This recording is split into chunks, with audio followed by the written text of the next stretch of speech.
નમસ્કાર મિત્રો. આજે આપણે એકવાર એ જે તમારી ઓફિશિયલ સ્ટેટિસ્ટિક્સની સિરીઝ પૂરી કરી છે, જે સંબંધિત એક જે સિલેબસ મુજબ એક્ટ અને રૂલ્સ એક પ્રોવિઝન્સ રાખવામાં આવેલું છે.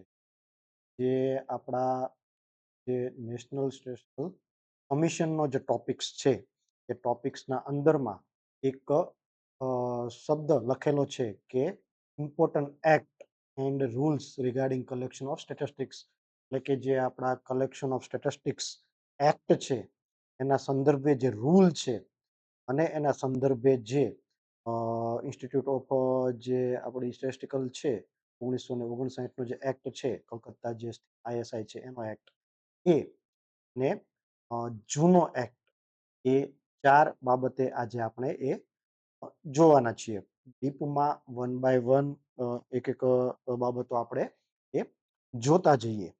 તો સૌથી પહેલું એ અત્યારે આપણી પાસે છે, એ છે the collection of the collection of statistical act statistical act 2008 એ અત્યારે આપણી સામે. હવે ઘણી વખત કેવું થાય કે આપણને તારીખોમાં કન્ફ્યુઝન થાય. તો એક્ટ અને રૂલ્સ એ બંને વસ્તુ અલગ છે. એક્ટ ઉપરથી એ રૂલ્સ આવતા હોય છે. તો સૌથી પહેલા છે કે ભારતના રાજપત્રમાં એ આખો આ જે છે એક્ટ, એ પબ્લિશ થતો હોય છે. તો ભારતનું ગેઝેટ્સ જે છે એમાં આખો આ એક્ટ પબ્લિશ થાય છે. ભાગ 2માં ખંડ 1માં એ આપણને આખી આ આવૃત્તિ મળે છે. તો આપણે પરીક્ષાના સંદર્ભમાં જોઈએ તો આપણને તારીખો, જે વિક્રમ સંવત છે એ પણ એ પૂછાતું હોય છે. તો એ વખતે પોષ કે વિક્રમ સંવત 1930 એ ખાસ યાદ રાખવાની છે. તારીખ હતી એ 9 જાન્યુઆરી 2000 ને 9 એ ખાસ આપણે યાદ રાખવાની છે. આ ભાગમાં અલગ પૃષ્ઠક્રમ અનુસાર આપવામાં આવ્યા છે.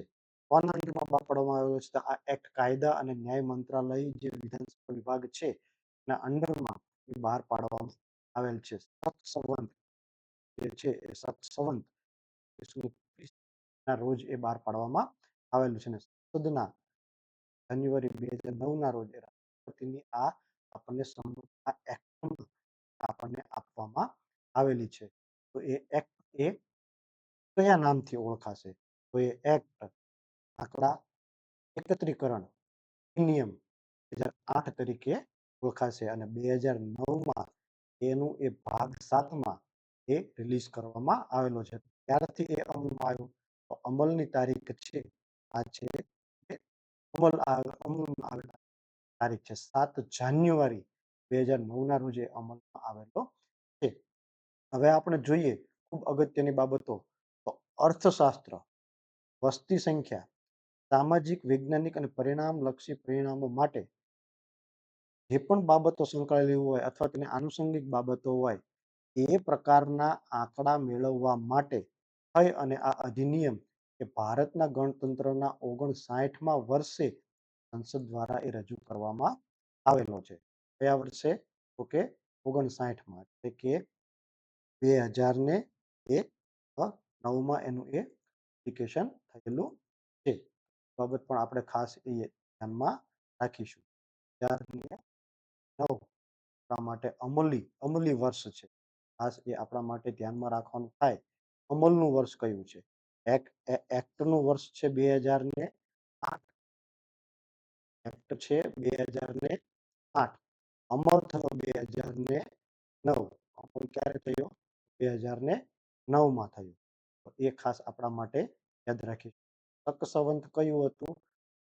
1930 આપણું શક સંવત ચાલતું હતું. તો એ પણ આપણે યાદ રાખી. હવે જોઈએ વન બાય વન એની પૂર્વ ભૂમિકા. તો જૂનો જે એક્ટ હતો એ 1953 હતો. કયો હતો? 1953 હતો. જૂનો એક્ટ જે હતો એ આપણને the collection of statistics act 1953 હતો. એ પણ એ મિનિસ્ટ્રી ઓફ લો દ્વારા જ બહાર પાડવામાં આવેલો હતો. 1 મે 1971 એનું મોડિફિકેશન આવેલું હતું. પણ આપણા માટે આ અત્યારે અગત્યનો જે છે વર્તમાને એ મોડિફિકેશન કરી 2008માં જે બહાર પડેલો છે એ આપણા માટે અગત્યનો છે. તો આ એક્ટના અંદર શું છે પ્રોવિઝન? તો કુલ 6 પ્રકરણો આપવામાં આવેલા છે. કેટલા છે? 6 પ્રકરણો એ આમાં સમાવેશ કરવામાં આવ્યો છે. ટોટલ 34 એ કલમો એ આના અંદરમાં એ સમાવેશ કરવામાં આવેલું છે. એ આર્ટિકલ્સ એ આના અંદરમાં કવર કરવામાં આવેલી છે. તો એ વસ્તુ પણ એ ખાસ એ ધ્યાનમાં રાખવાની થાય. હવે આપણે વન બાય વન એ ચેપ્ટર જોતા જઈએ કે આપણા માટે એ અગત્યના છે. સૌથી પહેલું છે કે પ્રારંભિક. તો એ પ્રારંભિકની અંદર એ એનું ક્ષેત્ર એ આપેલું છે. તો એ વસ્તુ આપણે ખાસ એ ધ્યાનમાં રાખવાની છે. સૌથી પહેલી કલમ છે તો એ છે ક્ષેત્ર છે ક્ષેત્રવાર વિસ્તાર. આ કયા વિસ્તારમાં લાગુ પડશે? તો સૌથી પહેલું છે 1.1ના અંદરમાં એ શબ્દો એ કલમો પણ પૂછાતી હોય છે. તો આ અધિનિયમ એ આંકડા એકત્રીકરણ અધિનિયમ 8 તરીકે ઓળખવામાં આવશે. જમ્મુ કાશ્મીર સ્ટેટમાં જે તે વખતે લાગુ કરવામાં આવેલો ન હતો. એ સિવાય આ સ્ટેટમાં એ લાગુ કરવામાં આવેલો છે. પરંતુ આપણું એક નોટિફિકેશન છે એ એક નોટિફિકેશન એ મિનિસ્ટ્રી ઓફ લો એન્ડ જસ્ટિસે બહાર પાડવામાં આવેલું છે. કઈ તારીખે બહાર પાડવામાં આવેલું છે? ઓગસ્ટ 2017ના રોજ ઓગસ્ટ 2017ના રોજ એક નોટિફિકેશન બહાર પાડવામાં આવેલું છે અને એમાં જણાવવામાં આવેલું છે કે જે આપણો આ એક્ટ છે એ આ જે commission of justice amendment act છે 2000 તરીકે ઓળખાશે અને એની અંદર જે સુધારો કરવામાં આવેલો છે એ પહેલો જ સુધારો છે કે this act may called of statistical અધિનિયમ એક્ટ 2017 તરીકે ઓળખાશે. It shall come into force such date central government દ્વારા જ્યારે બહાર પડશે ત્યારથી એ અમલમાં આવશે. તો જે 7મો ભાગ 2009માં જે આપણો 2008નો એક્ટ હતો એ બહાર પાડવામાં આવેલો હતો. તો એની અંદર જે કલમ 1 છે આપણી જે અત્યારે આ જે કલમ આપણે જોઈ રહ્યા છીએ આ કલમ છે આ 1 એના અંડરમાં જે આ પોઈન્ટ આવે છે આ 2 નંબરનો પોઈન્ટ એની અંદર સુધારો કરવામાં આવ્યો. અહીંયા લખ્યું છે કે સબસેક્શન 2 તો એમાં સુધારો કરી અને હવે પછી એક્સટેન્ડ ટુ ઓલ ઇન્ડિયા એટલે કે સમગ્ર એ ભારતમાં આ એક્ટ લાગુ પડશે. ખાસ આ વસ્તુ એ ધ્યાન રાખવાની થાય કે સમગ્ર ભારતમાં એ કયા નોટિફિકેશનથી? તો એ આપણને 5 ઓગસ્ટ 2017નું જે આ નોટિફિકેશન છે એના આધારે એ આપણને આ એક્ટ એ સમગ્ર ભારતમાં લાગુ કરવામાં આવ્યો છે.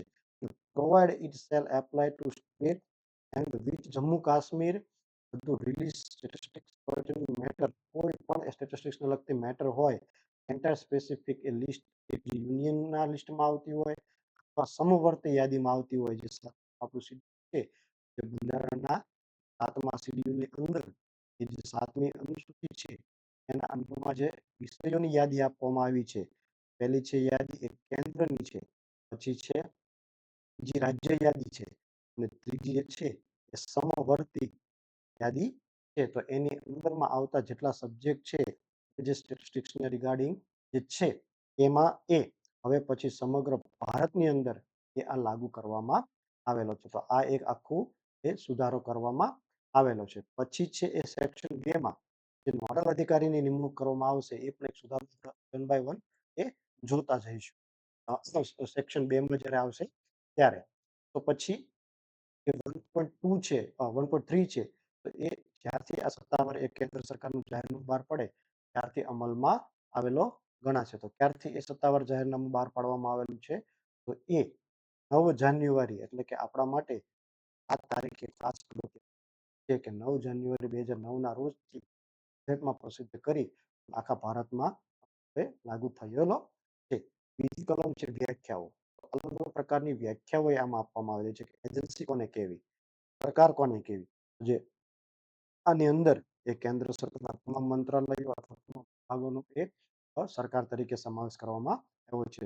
રાજ્ય સરકાર, કેન્દ્ર શાસિત પ્રદેશોના પણ કોઈ જો મંત્રાલય અથવા વિભાગ હોય તો એ પણ એની અંદર એઝ અ સરકાર તરીકે એ સમાવેશ કરવામાં આપણા જે 26 જે ડિપાર્ટમેન્ટ છે એનો પણ આમાં સમાવેશ કરવામાં આવેલો છે. જે પણ એચઓડીસ છે એ સમાવેશ આમાં કરવામાં આવેલો છે. એની સાથે સાથે જતા પંચાયતથી લઈ નગરપાલિકા, મહાનગરપાલિકા પણ એક ગવર્મેન્ટ તરીકે કાઉન્ટ થશે. આ વસ્તુ એમાં ધ્યાન રાખવાની છે. માહિતી આપનાર કોણ હશે? તો એ માહિતી આપનારને કલમ 2 માં એ આવેલો છે. માહિતીની અનુસૂચિ શું હશે એની વ્યાખ્યા છે. એટલે લિસ્ટ પુસ્તક આવતું, દસ્તાવેજ આવતો હોય, ફોર્મ પણ હોય, કાર્ડ હોય, ટેપ ડિસ્ક હોય કે કોઈ એવા સંગ્રહના માધ્યમ હોય તો એને એ ડેટાની એક શેડ્યુલ તરીકે ઉપયોગમાં આવશે. વર્તમાને આપણે જોઈએ છીએ કે એક એપ્લિકેશન થ્રુ ડેટા કલેક્શન કરીએ છીએ તો એ પણ એક ડેટા કલેક્શનની એ શેડ્યુલની અંદર આવશે. નિયત એટલે કે જે આ એક્ટના અંડરમાં કરવામાં છે એના માટે એ નિયત કલમો તો શબ્દ નમૂના એટલે કે સેમ્પલ. આનંદમાં આ એક્ટના અંડરમાં આપણે જે પણ વ્યક્તિ પાસેથી જે પણ કોઈ યુનિટ હોય, કોઈ કંપની હોય કે જે પણ આપણું તપાસનું એકમ છે એની પાસેથી આપણે માહિતી લઈએ છીએ એ આપણું તે વખતે સેમ્પલ ગણાશે. તો આપણે જે તે સેમ્પલ પાસેથી માહિતી લઈએ છીએ. પછી છે આંકડાકીય મોજણી એક વ્યાખ્યા આપેલી છે.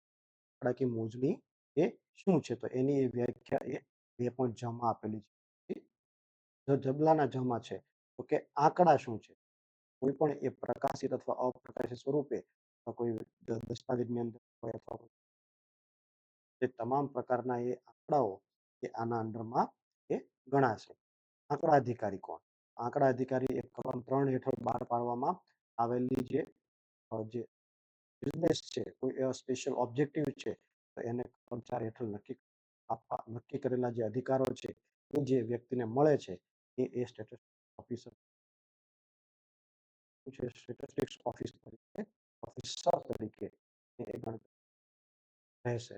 એ વસ્તુ આપણે ધ્યાનમાં રાખવાની છે. તો આ થયું એક કલમ 1 અને 2 એનો સમાવેશ થાય છે. હવે પછી બીજા પ્રકરણમાં એ કલમ 3 થી લઈ 8 સુધીનો એ સમાવેશ થાય. બીજા પ્રકરણનું નામ છે એ નામ આંકડા એકત્રીકરણ એવું આપવામાં આવેલું છે. કલમ 3 ની અંદર એ આંકડા એકત્રીકરણ એ કરવાનો થાય છે.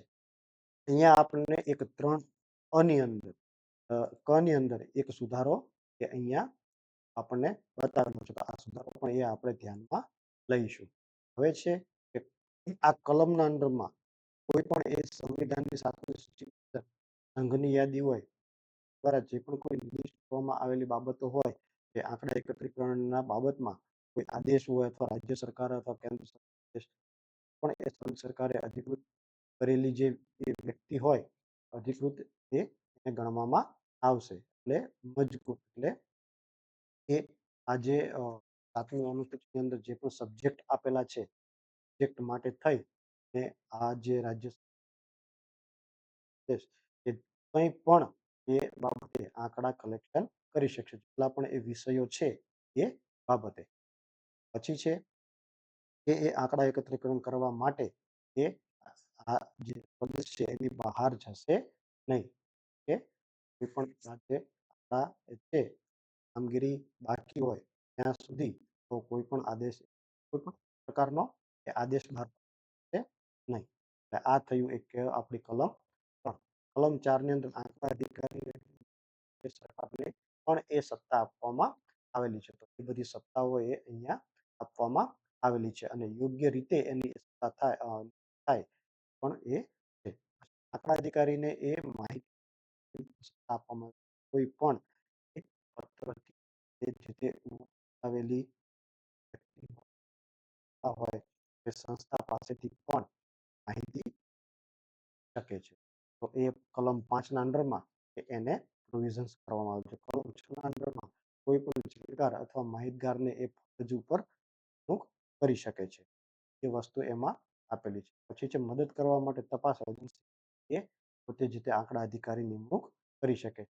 આંકડાનો દસ્તાવેજ મેળવવાનો હક છે. કોઈ પણ એ માહિતી મેળવવા માટે દસ્તાવેજો છે, તમામ દસ્તાવેજો પછી ડિજિટલ સ્વરૂપે હોય કે પછી હોય એ લેખિત સ્વરૂપે હોય, પછી કોઈ પણ અન્ય ફાઇલ સ્વરૂપે હોય અથવા કોઈ પણ સ્વરૂપે હોય, તો એ રેકોર્ડ્સ એ મેળવવા માટે આ આંકડા અધિકારી એ બંધાયેલા છે.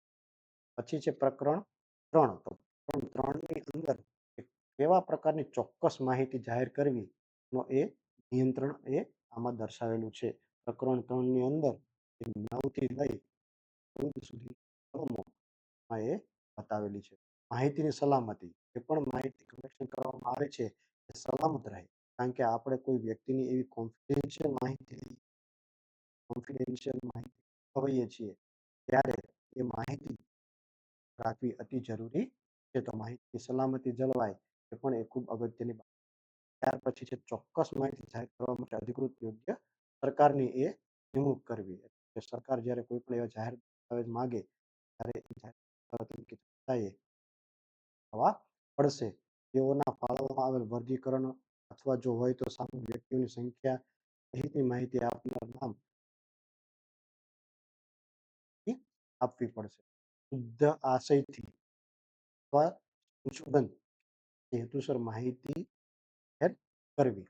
એની અંદર આપણે ઓબ્જેક્ટિવ પણ એ ખાસ જાહેર કરવાનો હોય છે. કોઈ પણ શુભ આશયથી સંશોધન આવક, કોઈ ફોર્મેટ કે કોઈ બની હોય વ્યવસ્થિત એ અનુસૂચિની અંદર જાહેર કરવામાં આવતી હોય છે. એ પણ વસ્તુ એક આપણે ધ્યાનમાં રાખવાની થાય. ઐતિહાસિક જે દસ્તાવેજો છે એ પણ જાહેર કરવા માટેની એક કલમ 12 કરવામાં આવેલી છે. કલમ 13 એ આંકડા અધિકારી જ્યારે આંકડા અધિકૃત કોઈ પણ વ્યક્તિ અથવા વ્યક્તિગત આવક, કાર્યપત્ર, કાર્ડ, ટેગ, ફિલ્મ અથવા કોઈ પ્રક્રિયા આવેલા કોડ સરળ ભાષાના પ્રતીકોનો ઉપયોગ કરી કોઈ પણ પદ્ધતિ માધ્યમથી કોઈ પણ સ્ત્રોતમાંથી એ આ અધિનિયમ અનુસાર રેકોર્ડ કરતી આ અધિનિયમ સુરક્ષાનું પાલન કરવાનું એ રહેશે. એટલે કે જ્યારે આપણે કોઈ વ્યક્તિ પાસેથી માહિતી મેળવેલી હોય અથવા એની કોઈ એવો રેકોર્ડ્સ આપણી પાસે અંગત હોય, તો જ્યારે એની કોપી કરવાની થાય અથવા નકલ કરવાની થાય, રેકોર્ડ ઊભું કરવાનું થાય, એ જે સુરક્ષાના જે ઉલ્લંઘન નહીં, પણ એ ધ્યાન રાખવાનું છે.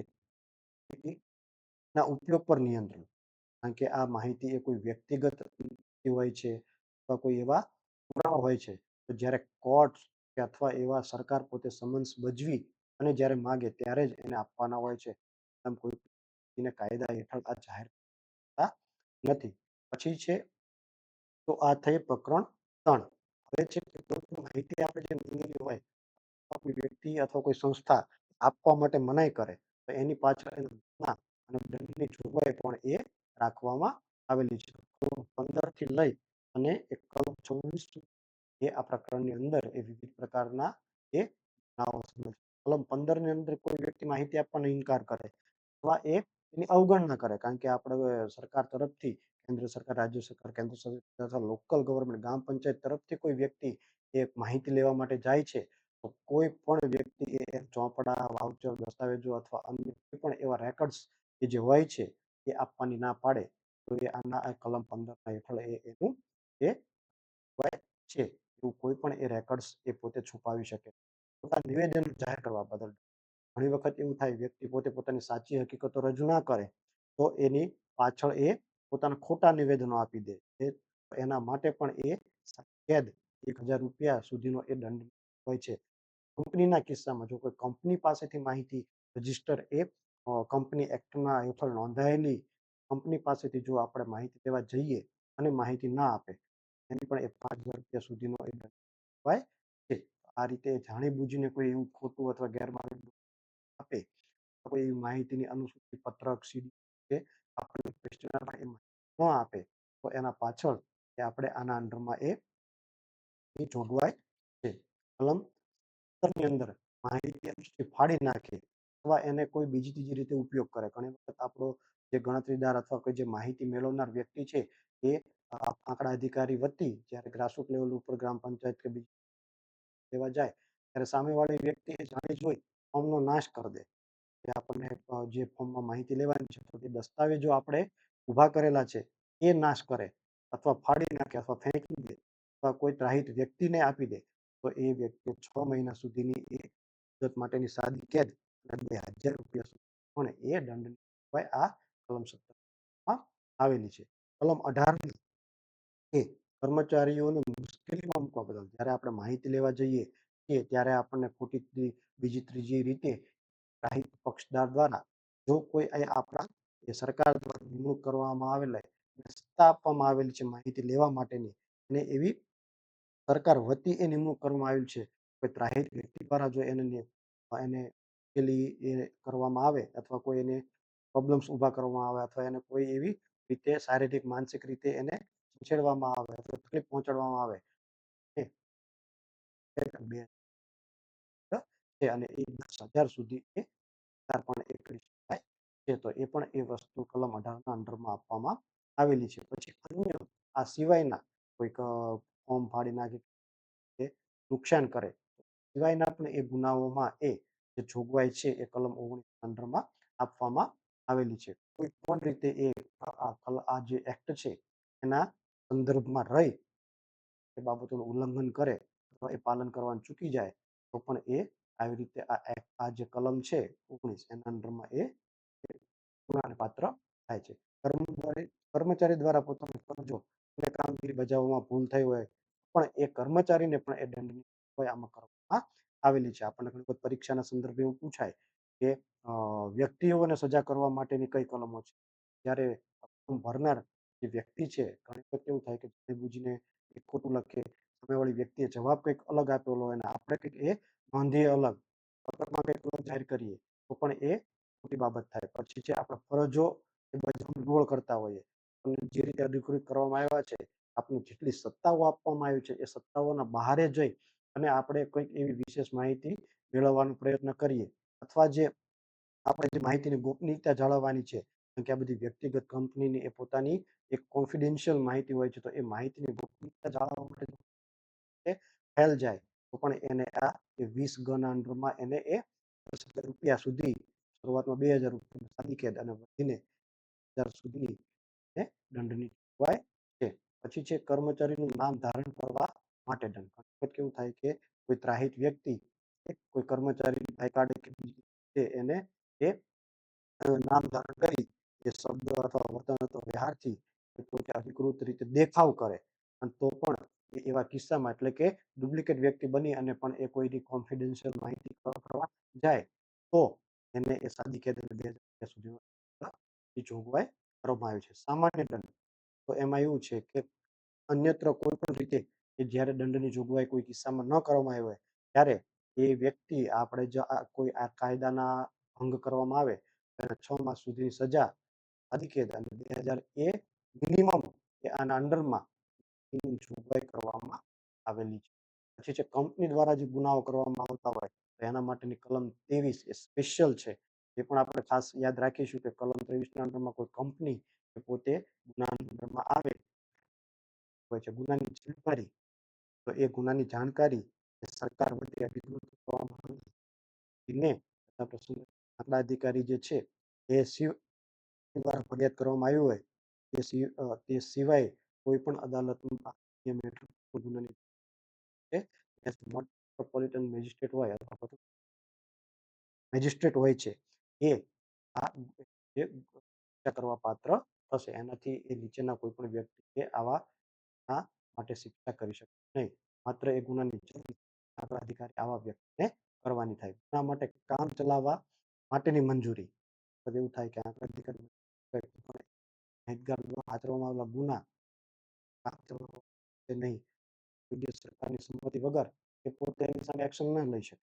ટેમ્પરરી બેઝ ઉપર આપણે એક્શન લઈ શકીએ એ પણ 26 ઝડપી નિકાલ લાવવા માટે અદાલતને પણ એ સત્તા આ એક્ટના અંડરમાં આપવામાં આવેલી છે. એ આ જે કરવામાં આવેલો છે આ જે એક્ટના ગુનાઓ જે છે બધા જ નોંધાયેલા હોય તેને ફાસ્ટ ટ્રેક કોર્ટની અંદર પણ એ ચલાવવા માટેની જોગવાઈ કરવામાં આવી છે.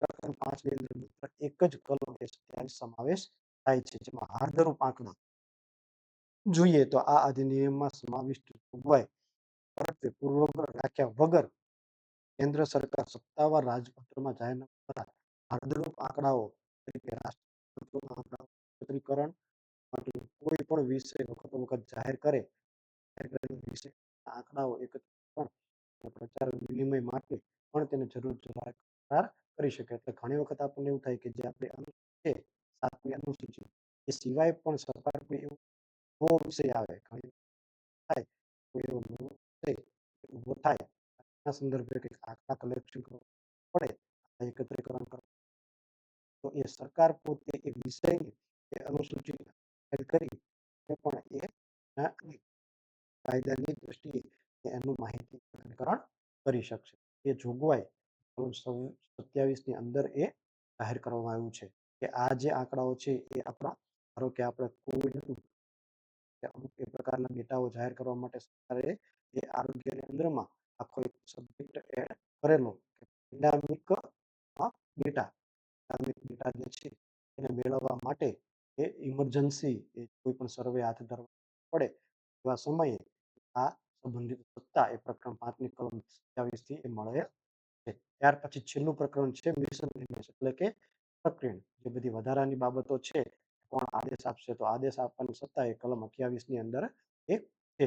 કોઈ પણ કેન્દ્ર સરકાર કોઈ પણ રાજ્ય સરકારને આદેશ આપે કેન્દ્ર શાસિત પ્રદેશને એ આપી શકશે એટલે કે નીચે આદેશ આપવાની પ્રક્રિયા રહેશે નીચેથી ઉપર એક પણ આદેશ આપી શકશે નહીં સરકારને પણ એ આદેશ આપી શકશે રાજ્ય અથવા યથાર્થ પ્રસંગે કેન્દ્ર પંચાયતો અને નગરપાલિકાને પણ એ આદેશો આપી શકશે એટલે ઘણી વખત સેન્ટ્રલ ગવર્મેન્ટથી આવશે સ્ટેટ ગવર્મેન્ટથી જે આવશે એ લોકલ ગવર્મેન્ટ આદેશ આવી રીતે એ આદેશોની એ વે રહેશે આખું એક ક્રોનોલોજી માળખું છે કરવામાં એ આવેલું છે.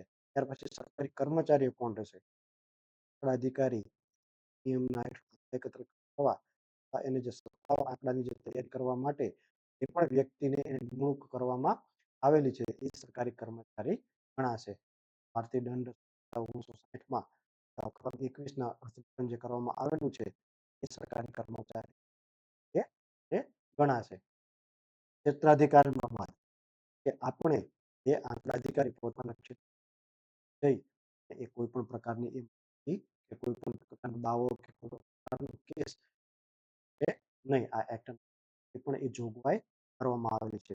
કલમ 31માં સારી ભાવનાથી લેવાનું રક્ષણ કરવું ઘણી વખત એવું થાય કે એનો આશ્રિત ફોટો ના હોય ડેટા કલેક્શન કરવા માટેનો એ સારી ભાવનાથી એક સારા ઇન્ટેન્સથી એને ડેટા કલેક્શન કરેલા હોય તો એ સંબંધમાં યોગ્ય સરકાર કે એજન્સી કે અધિકારી અન્ય અધિકારી કાર્યવાહી કરશે નહીં. ઘણી વખત એવું થાય કે એક્ટના અંડરમાં એ બાધ કરતું કાર્ય છે પણ એ સારી ભાવનાથી મેળવવામાં આવેલું હોય એટલે આ કાયદો એ રીતે સારી એ ભાવનાને રક્ષણ પણ આપે છે. પછી કલમ 32 છે કે ઉપરવટ પાસા આ જે અધિનિયમ છે આ એક્ટ છે એ જોગવાઈઓ છે વસ્તી ગણતરીને જો કોઈ આદેશો બહાર પાડવામાં આવે વસ્તી ગણતરી સંબંધિત હોય તે સિવાયના કામચલાઉ અમલમાં હોય તેવા અન્ય કોઈ પણ કાયદા બાબત તેની સાથે હોય તેમ છતાં એ અમલમાં રહેશે. તો વસ્તી ગણતરીને સંબંધિત જે પણ જોગવાઈ કરવામાં આવેલી છે એ સિવાયના તમામ એક્ટની અંદર કે જ્યારે પણ આપણે સર્વે કરવા જઈએ ત્યારે આ ઉપરવટ અસર કલમ 32થી એ લાગુ પડશે.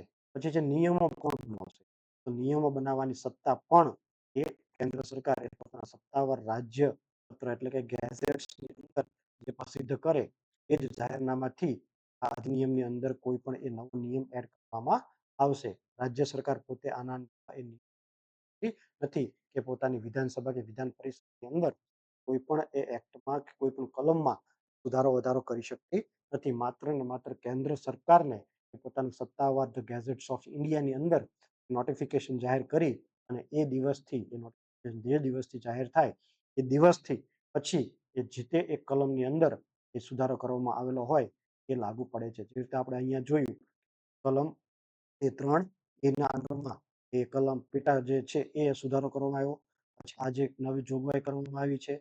એ છે અહીંયા કલમ 5 કરવામાં આવી છે. સોરી, સેક્શન 9 ના અંડરમાં એક જોગવાઈ કરવામાં આવી છે. સેક્શન 33 ની અંદર આ સુધારો કરવામાં આવ્યો છે. આજે નોટિફિકેશન બહાર પાડવામાં આવ્યું છે.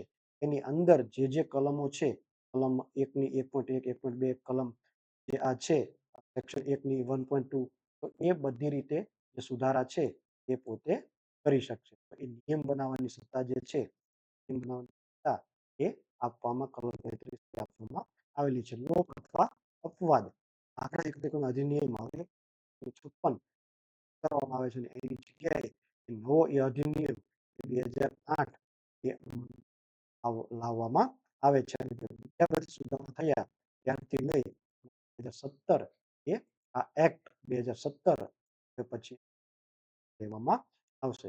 કોઈ પણ આ રીતે રદ કરવામાં આવેલી ઉક્ત અધિનિયમ હેઠળની કોઈ પણ બાબત જે કરવામાં આવેલી કોઈ પણ કાર્યવાહી આ અધિનિયમના અનુભવ હેઠળ કરવામાં આવેલી માનવામાં આવશે, કારણ કે એક્ટ રદ થયો એના અનુક્રમમાં જે પણ કાર્યવાહી કરવામાં આવશે એ કાર્યવાહી રદ થતી નથી. અને આ ઉક્ત અધિનિયમ હેઠળ ઘડવાના તમામ નિયમો આ અધિનિયમ હેઠળના નવા નિયમો ઘડવામાં ન આવે ત્યાં સુધી અમલમાં રહેશે. એટલે કે જે આપણે વિચાર કરીએ આપણું જે 2011 નવો અધિનિયમ રૂલ્સ એવા છે ત્યાં સુધી ન હતા બન્યા ત્યાં સુધી આ 1993 એ નિયમો બનાવવામાં આવેલા હતા. એ નિયમમાં હતા. આ થયો આપણો આખો એક્ટ. હવે પછી આપણે જોઈએ તો એના સંદર્ભે આપણા કલેક્શન ઓફ રૂલ્સ છે એ રૂલ્સ આપણે 2011 ના જે રૂલ્સ બનાવવામાં આવ્યા છે એ રૂલ્સ આપણે ધ્યાનમાં લઈએ. આપણે પહેલું જોયો એક્ટ, હવે જોઈએ છે રૂલ. તો કીધું છે કે જીએસઆર 87 એકત્રીકરણ 2008 ની જે કલમ 33 જે છે નિયમો બનાવવા માટેની જે કેન્દ્ર સરકારને સત્તા આપવામાં આવેલી છે. કોને આપવામાં આવેલી સત્તા? કેન્દ્ર સરકારને જે સત્તા આપવામાં આવેલી છે એ સત્તાની જોઈએ એ કેન્દ્ર સરકાર નીચેના નિયમો એટલે કે આ આંકડા એકત્રીકરણ એ નિયમો 2011 એ ઘડે છે અને મંત્રાલય કયું લાગુ પડશે? મિનિસ્ટ્રી ઓફ સ્ટેટિસ્ટિક્સ અને પ્રોગ્રામ ઇમ્પ્લિમેન્ટેશન પડશે. તો જોઈએ પહેલો નિયમ એવું કે છે કે આ નિયમ આંકડા એકત્રીકરણ તરીકે આવશે. સત્તાવાર રીતે પોતાના રાજપત્રમાં જે તારીખે અમલમાં આવે એ તારીખથી એ અમલમાં રહેશે. પછી વ્યાખ્યાઓ આપવામાં આવેલી છે કે એક્ટ કયો રહેશે. તો એક્ટ અને સંલગ્ન એક્ટ રહેશે એ the collection of statistical act 2008 રહેશે. ફોર્મ શું છે? તો જે નિયત જે પણ એ ફોર્મ આ સાથે જોડવામાં આવેલા છે આ રૂલ્સની પાછળ ફોર્મ 1, 2 અને 3 એવી રીતે એ ફોર્મ્સ આવેલા છે. એ આ ફોર્મ્સ રહેશે. નોડલ અધિકારી કોણ રહેશે? તો 3 ની અંદર નોડલ અધિકારી જે નક્કી કરવામાં આવેલા છે એ એઝ અ નોડલ અધિકારી રહેશે. વ્યક્તિગત માહિતી કોની થશે? કોઈ પણ વ્યક્તિ પાસેથી માંગવામાં આવેલી માહિતીને માહિતી તરીકે એ ગણવામાં આવશે અને ઓળખ એ પણ એ સુનિશ્ચિત કરવાની રહેશે. સંદર્ભ ગાળો જ્યારે કોઈ સર્વે અથવા કોઈ સેન્સસ કરતા હોઈએ ત્યારે એક નિશ્ચિત સમયગાળો હોય છે. પછી 10 વર્ષ થી 1 વર્ષ એવી રીતે એ જે સર્વે કરવામાં આવતા હોય છે કે જે સર્વે માટેનો સંદર્ભ તૈયાર કરવામાં આવ્યો હોય એ એને નિશ્ચિત રહેશે. કેન્દ્ર સરકારના સંદર્ભમાં રાજ્ય સરકાર અથવા એનું વ્યવસ્થા તંત્ર એ સરકાર તરીકે ઓળખાય છે. આઉટસોર્સિંગ નિયમો અનુસાર ખાનગી સેવા જે આપનાર જે હોય વ્યક્તિ આઉટસોર્સિંગ સેવાઓ આપણે લીધી છે એ રીતે આઉટસોર્સિંગ શબ્દ વપરાશે. નોડલ અધિકારી કોણ રહેશે? ની અંદર છે આ કેન્દ્ર સરકારે નિયમોના હેઠળ ઉપયોગ કરવા માટે ફરજો બજાવવા માટે જે નોડલ અધિકારી તરીકે આંકડાકીય બાબતો અથવા સત્તા સોંપવામાં આવી છે ભારત સરકારના સંયુક્ત સચિવ શ્રી નીચેના કક્ષાના ન હોય એવા એ અધિકારીની એ નોંધ કરી શકશે. રાજ્ય સરકારના કિસ્સામાં શું છે? તો રાજ્ય સરકારના કિસ્સામાં પણ આ બધી સત્તાઓનો ઉપયોગ કરવા નોડલ અધિકારીની નિમણૂક આવશે. તો એ નોડલ અધિકારી એ નાયબ સચિવથી નીચેનો હોદ્દો ધરાવતા નહીં રહે. નોડલ અધિકારી એ કોણ? કેન્દ્રના સંદર્ભમાં એ સંયુક્ત સચિવ અને રાજ્યના સંદર્ભમાં એ ડેપ્યુટી સેક્રેટરી કેન્દ્રના એ સેક્રેટરી એ નોડલ અધિકારી રહેશે નોડલ અધિકારીની સત્તાઓ શું છે? કલમ 4 થી નોડલ અધિકારીને આપવામાં આવેલી છે. તો આ બધી જ એ નિયમો નોડલ અધિકારી આપવામાં આવેલી છે. ત્યાર પછી છે આંકડા એકત્રીકરણ કરવાનો ઉદ્દેશ નોડલ અધિકારી પોતે કેવી રીતે કરશે એ પણ એ આ નિયમ અંદર કહેવામાં આવે. તો એ ઘણી વખત એવું થાય કે આ અધિનિયમ જે છે એક્ટ કલમ 3 ની અંદર જે પણ જાહેરનામું બહાર પાડવામાં આવે તો એ જાહેરનામામાં કેવા કેવા આવશે આંકડા એકત્રીકરણ કરવાનો વિષય અને હેતુ એમાં દર્શાવેલો હોવો જોઈએ. એ એક આપણને આ નિયમ બતાવે છે. ભૌગોલિક વિસ્તાર પણ બતાવેલો પડે કોઈ પણ એ સર્વે અથવા સેન્સસ હાથ ધરવામાં આવે ત્યારે એનો જે ભૌગોલિક વિસ્તાર કેટલો રહેશે એ ખાસ એમાં મેન્શન કરવું જરૂરી એ આપણને આ નિયમો બતાવે છે. આધાર માહિતીકરણ એકત્રીકરણની પદ્ધતિ કઈ હશે એટલે કે સેમ્પલિંગ મેથોડોલોજી કઈ હશે સ્ટ્રેટિફાઈડ ક્લસ્ટર્સ પછી સિમ્પલ તો જે રીતે માહિતી કલેક્શન કરવાનું છે એની મેથોડોલોજી પણ એમાં એ દર્શાવવી જરૂરી છે. માહિતી આપવાનો પ્રકાર એ કયો છે ધારો કે ક્વોલિટી છે ક્વોન્ટિટી છે પછી ન્યુમેરિકલ છે એ રેશિયો છે ઇન્ટરનલ એ જે માહિતીના પ્રકાર છે કયા ફોર્મ્સમાં એ માહિતી આપશે એ પણ એમાં દર્શાવવું જરૂરી છે. જે સમયગાળામાં માહિતી એકત્રિત કરવાની હોય સમયગાળો ખૂબ દર્શાવવો જરૂરી છે.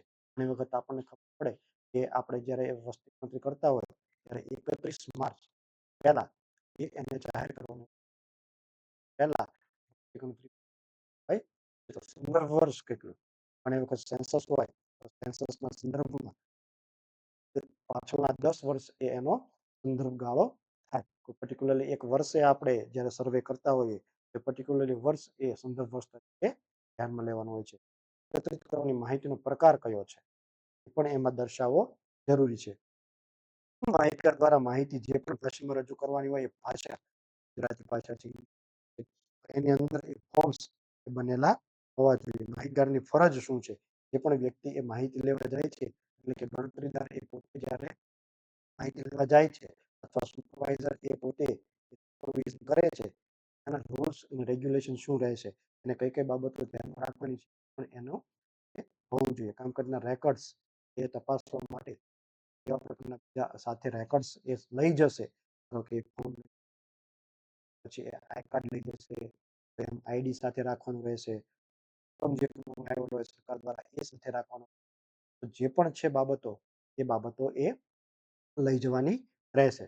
તપાસની પદ્ધતિ જો કોઈ ઇસ્યુ કેસ અથવા કોઈ પણ એ માહિતી લેવા અથવા આપવા બાબતમાં કોઈ પણ એ તકરાર થાય તો એવા કિસ્સામાં એ તપાસ કોણ કરશે તપાસનું એ જ્યુડિશિયલ ક્ષેત્ર કયું રહેશે એ જ બાબતો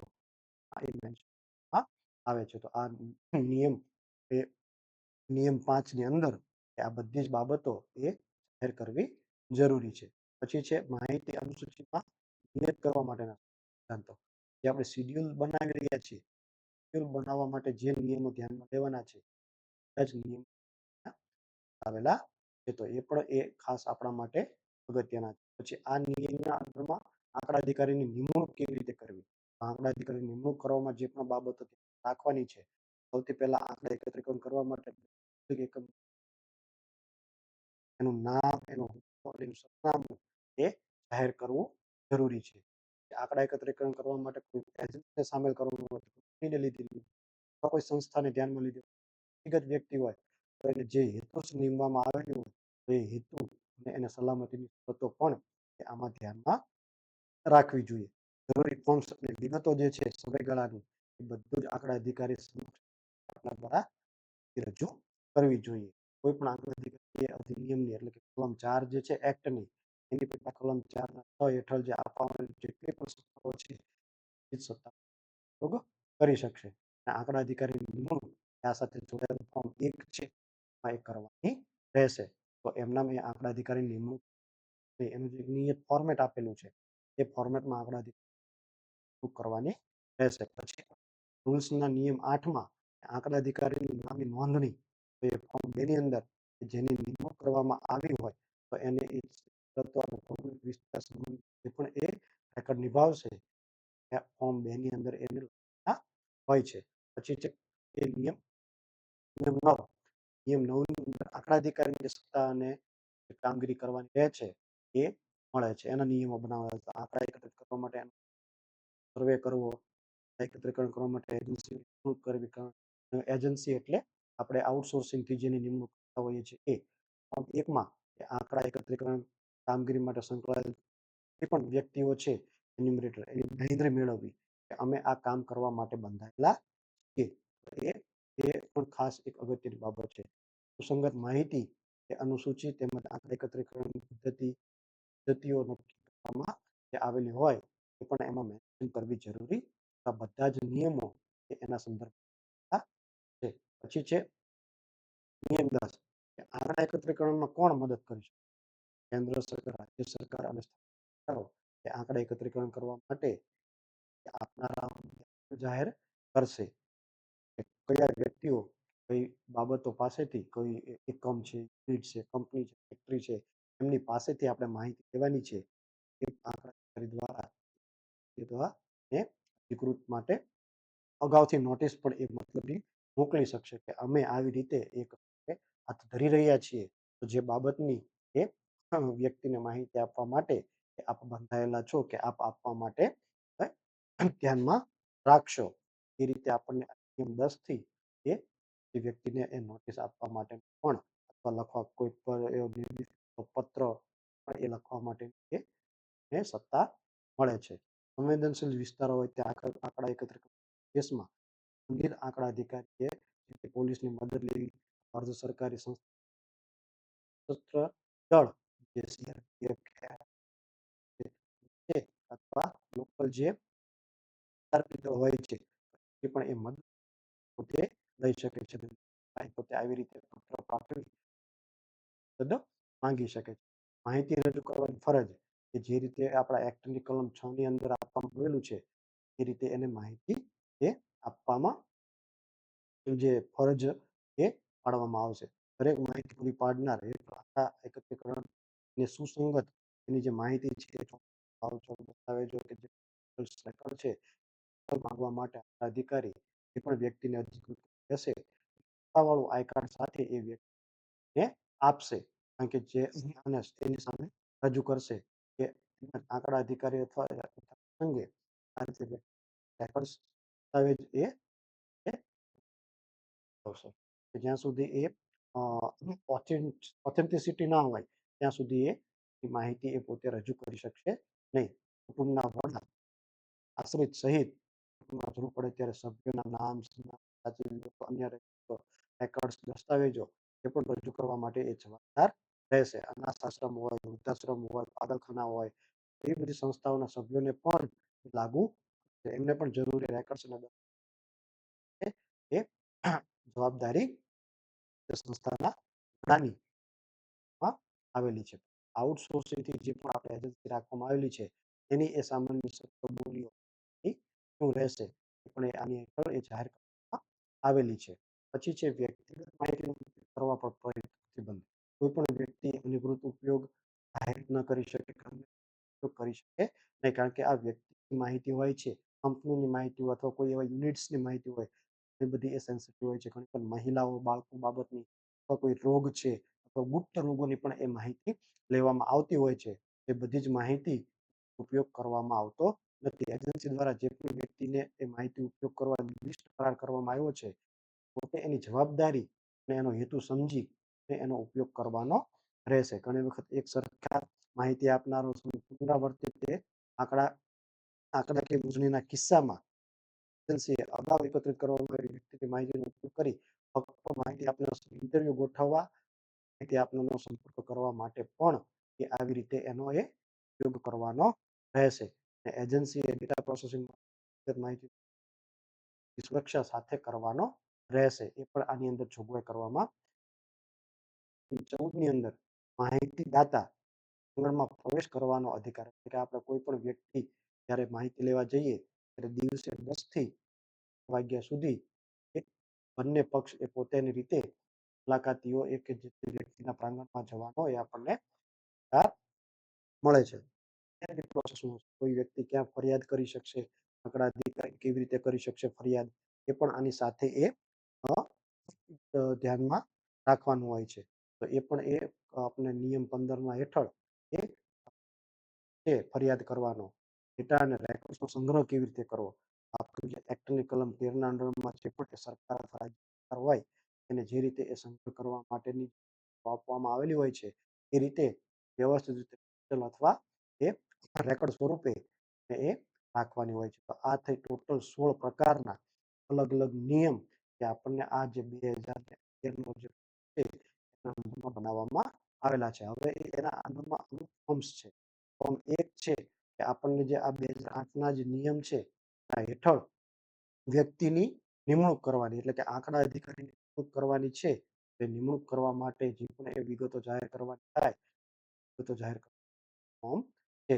અને ફોર્મ 2 સરકાર દ્વારા આંકડા વિભાગ માટે આંકડા અધિકારીનું રજીસ્ટર કે જેની અંદર આપણે અગાઉ જોયું એક્ટની કલમ 3માં અને નિયમ 8ની અંદર જે જોગવાઈ કરવામાં આવી છે આંકડા અધિકારીનું નામ, સરનામું, પછી એની એજ્યુકેશન ક્વોલિફિકેશન કયા ભૌગોલિક વિસ્તાર માટે એની નિમણૂક કરવામાં આવી એ પણ એમાં લખવું જરૂરી છે. અને કલમ 4 અને 6ના હેઠળ એને સોંપવામાં આવેલી સંસ્થાઓ છે એ આપવી જરૂરી છે. નિમણૂકની તારીખ અને એની નિમણૂક સમાપ્તિ કેટલા સમયની અંદર એની નિમણૂક રહેશે અને આ કામ પૂરું થાય ત્યારે એની નિમણૂકની એ તારીખ પૂરી થશે. બધી જ બાબતો એ આપણને આ રૂલ્સના અંડરમાં આપવામાં આવેલી હોય છે. તો આ થયો એ આપણો 2011નો રૂલ્સ અને 2008નો એક્ટ. અને આ જે આપણું એક નોટિફિકેશન જે જોયું આપણે 2017નું તો એ આખું જ્યુરિડિક્શન કે જે પણ કલમો આવેલા છે એ આપણે જોયા. હવે પછી જોઈએ ઇન્ડિયન સ્ટેટિસ્ટિકલ ઇન્સ્ટિટ્યૂટ એક્ટ આપણી જે કલકત્તા ખાતે જે ISIS છે 1931માં મહાલાન નોબિસ દ્વારા જેની સ્થાપના કરવામાં આવેલી અને એ 1948થી એ સરકારે પોતે કેન્દ્રના અંડરમાં સ્વાયત્ત સંસ્થા છે એને એ સ્થાન આપેલું છે. તો એનું પણ એક એક્ટ છે સંસદની અંદર પસાર કરવામાં આવેલો છે. એ એક્ટ 1959માં આવેલો છે. એની અંદર ટોટલ 12 એ કલમો સમાવેશ કરવામાં આવે છે. એની અંદર એ આ ઇન્સ્ટિટ્યૂટનું શું ટાઇટલ રહેશે એ ઇન્સ્ટિટ્યૂટની અંદર ડાયરેક્ટર જનરલ કે જે મહાનિર્દેશક રહેશે ડીન એના રહેશે એની વ્યાખ્યાઓ આપવામાં આવેલી છે.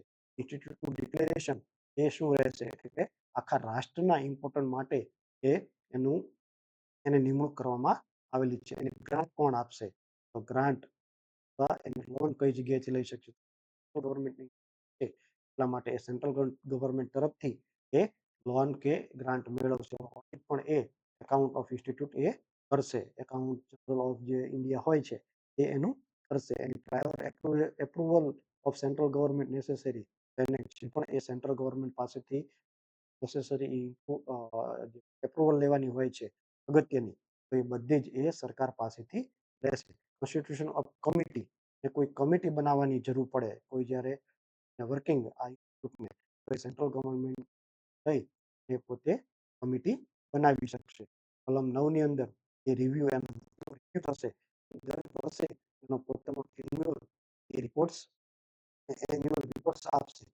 એ રિપોર્ટ્સ એ સંસદમાં રાષ્ટ્રપતિ એ એમના વતી એટલે કે એ છે દર વર્ષે આ રિપોર્ટને એ સંસદમાં રજૂ કરશે. તો એ પણ એનું ઇન્સ્પેક્શન ઓફ એસેટ્સ એનું જે મિલકતો જે વસાવેલી છે એ પણ એ સેક્શન થશે. Institute of effort facility of committee ઘણા બધા પ્રકારની એક કમિટી પોતે બનાવી શકશે. પાવર જ્યારે ઇસ્યુ કોઈ પણ ઊભો થાય ત્યારે આ ઇન્સ્ટિટ્યૂટ ડિરેક્શન ભારત સરકાર એટલે કે સુપ્રીમ કોર્ટ તરફ રહેશે. Power of central government and control કે આ ઇન્સ્ટિટ્યૂટને કંટ્રોલ કરવા માટે જે પણ એ રહેશે તો એ સેન્ટ્રલ ગવર્મેન્ટ પાવર રહેશે. એ પાવર બધા જ અહીંયા આપેલા છે. તો આપણે જે જોયું કે ડે બાય ડે આ જે એક્ટ છે 59નો એ એક્ટ નંબર 57 આવેલો છે. અને અમલ એ 24 ડિસેમ્બરથી આવેલું છે. ગેઝેટની અંદર 24 ડિસેમ્બર 1959થી ને એ ભારત સરકાર તરીકે એ જાહેર કરવામાં આવેલી છે. અને એનું નામ શું રહેશે આવેલું છે. એ જ બાબતો આના અંદરમાં વન એ લિંક આપેલી છે. આ એક્ટ પણ એ આપણા માટે ઉપયોગી છે. 4 જ પાના એક્ટ છે તો એ પણ એ ખાસ આપણા માટે અગત્યનું છે. આ આપણો એક જૂનો એક્ટ છે. આ બધી જ બાબતો કે આજે આપણે એ ધ્યાનમાં રાખી અને ખાસ એ આપણા એક્ટ બાબતે એ જોઈ લઈએ કે આપણને એક્ટ બાબતે પણ પ્રશ્નો પૂછાતા હોય છે. તારીખો છે, કલમો છે, કઈ કલમના અંડરમાં શું પ્રોવિઝન્સ કરવામાં આવેલું છે, કેટલી દંડની જોગવાઈ કયા ગુનાના અંડરમાં છે, મિનિમમ 2000 અને 6 મહિનાની સાદી કેદ તો એ મિનિમમ ગુનો છે. એના પછી એ વધારીને 5000 અથવા 10,000 પણ એ કરવામાં આવેલી છે. જ્યારે માહિતી આપનાર વ્યક્તિ હોય ખાનગી, તો એની કેટલી જોગવાઈ છે. કંપની હોય તો કંપનીને કેટલો દંડ છે, કંપનીને મિનિમમ 5000નો દંડ. જ્યારે માહિતી લેવાવાળી વ્યક્તિ છે, એની નિમણૂક એ સરકાર, કેન્દ્ર સરકાર, રાજ્ય સરકાર, પ્રદેશ અથવા કોઈ ગ્રામ પંચાયત, નગરપાલિકા, મહાનગરપાલિકા દ્વારા નિમણૂક કરવામાં આવેલી છે. એ વ્યક્તિ જ્યારે એ જાણી જોઈને કોઈ ખોટી માહિતી લે છે તો કોઈ ખોટા નિવેદનો પોતાના ફોર્મમાં નોંધે છે, તો એવા કિસ્સામાં એની સામે કેવી જોગવાઈઓ છે, કેટલા રકમની જોગવાઈ છે, એ બધી જ બાબતો એ આમાં એ ધ્યાનમાં લેવામાં આવે છે. કઈ કલમના અંડરમાં એની વ્યાખ્યા આપવામાં આવી છે, કઈ કલમના અંડરમાં કેવા વ્યક્તિની વ્યાખ્યાઓ નિમણૂક કરવામાં આવેલી છે. પછી આંકડા અધિકારીની નિમણૂક છે તો એને કેવી પ્રકારની સત્તાઓ એ આપણા 2011ના રૂલ્સથી મળે છે. તો આના અંડરમાં પરીક્ષાના પરિપ્રેક્ષથી ધ્યાનમાં રાખવાની થાય છે. ખાસ આપણે આ એક્ટ તમને અત્યારે સમજાવવા પાછળનો આશય એ હતો કે પરીક્ષાના સંદર્ભમાં જ્યારે નેશનલ સ્ટેટિસ્ટિકલ કમિશનનો જે ટોપિક્સ છે એના સંદર્ભમાં જ્યારે શ્રી રંગરાજને 2001માં એ આપણું નેશનલ સ્ટેટિસ્ટિકલ કમિશન આયોગની જે રચના કરવા માટેનો જે પ્રસ્તાવ મૂક્યો, તો એ આયોગે સૌથી પહેલું કાર્ય જે આપણો 1953નો જે એક્ટ હતો એ એક્ટમાં સુધારો કરી અને 2008નો એક્ટ એ અમલમાં લાવી અને જે બધી જોગવાઈ કરવામાં આવેલી છે. એટલે એનએસસી સાથે આ એક્ટ અને કોઓર્ડિનેશન જે રૂલ્સ છે એ લાગુ કરવામાં આવેલા છે અને વર્તમાને 2017થી આ એક્ટની અંદર ઘણી બધી કલમોમાં એ સુધારો કરવામાં આવેલો છે. તો એ પણ આપણે ધ્યાનમાં રાખીશું કે આપણે આ એક્ટ કયા નામથી એ ઓળખાય છે. તો આપણે એ પણ ધ્યાનમાં રાખીશું the collection of statistical amendment act હવે પછી એ 2017 એ થઈ ગયો છે. ઘણી વખત આપણે એવું થાય 2008ના સંદર્ભે પણ પૂછાય, પણ અમુક કલમોમાં જે સુધારો થયો છે ભાગ 21 2017ના સંદર્ભે પણ એ અમુક નવા સુધારાઓ કરવામાં આવેલા છે. તો એ પણ બાબતો આપણે ખાસ ધ્યાનમાં રાખીશું અને જમ્મુ કાશ્મીરને એ સમગ્ર દેશની અંદર એ એડ કરવામાં આવેલો હતો. જ્યારે અગાઉ જે 2008માં કાયદો કઢાયો ત્યારે જમ્મુ કાશ્મીરનો સમાવેશ થયેલો ન હતો. તો એવું પણ આપણને પ્રશ્ન પૂછાઈ શકે કે જમ્મુ કાશ્મીરનો સમાવેશ એ કયા વર્ષે એક્ટમાં સુધારો કરી અને કઈ કલમની અંદર સુધારો કરી અને કરવામાં આવ્યો. તો નીચે ઓપ્શન આપેલા હોય.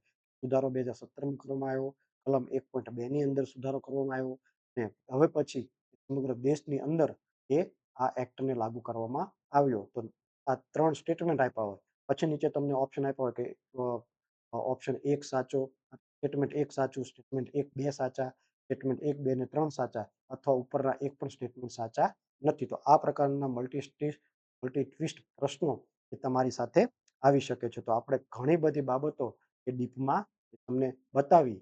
આ એક્ટના સંદર્ભમાં પણ આપણે ધ્યાનમાં રાખીશું તારીખો, વર્ષ, જોગવાઈ, કલમ નંબર અને એના ભાગ ક્યારથી અમલમાં આવ્યા એ બધી અગત્યની બાબતો એ યાદ રાખવા જેવી છે. ખાસ એ તમને આ બધી બાબતો એ યાદ રાખી પરીક્ષામાં એ તમારે થશે. પૂરું કરીએ આપણા એ અત્યારે 4 બાબતો જોઈ આપણે. કલેક્શન ઓફ સ્ટેટિસ્ટિકલ એક્ટ 2008, નવો એક્ટ 2017, એ પછી જૂનો એક્ટ 1953, પછી આ એક્ટના સંદર્ભમાં જ the collection of statistics rules 2011 અને આપણી જે ઇન્સ્ટિટ્યૂટ છે ઇન્ડિયન સ્ટેટિસ્ટિકલ ઇન્સ્ટિટ્યૂટ કલકત્તા એનો જે અલગથી એક્ટ જે દેશને સ્વાયત્ત સંસ્થા બનાવવામાં આવી એને જાહેર કરવામાં આવી, તો એ 1959નો એક્ટ. ટોટલ 5 પ્રકારના એક્ટ એ આપણે જોયા. તો આપણે આશા રાખીએ તમને આ બાબતે ખૂબ ખૂબ એ પ્રકારની જાણકારી મળી હશે. Thank you. ખૂબ ખૂબ આભાર.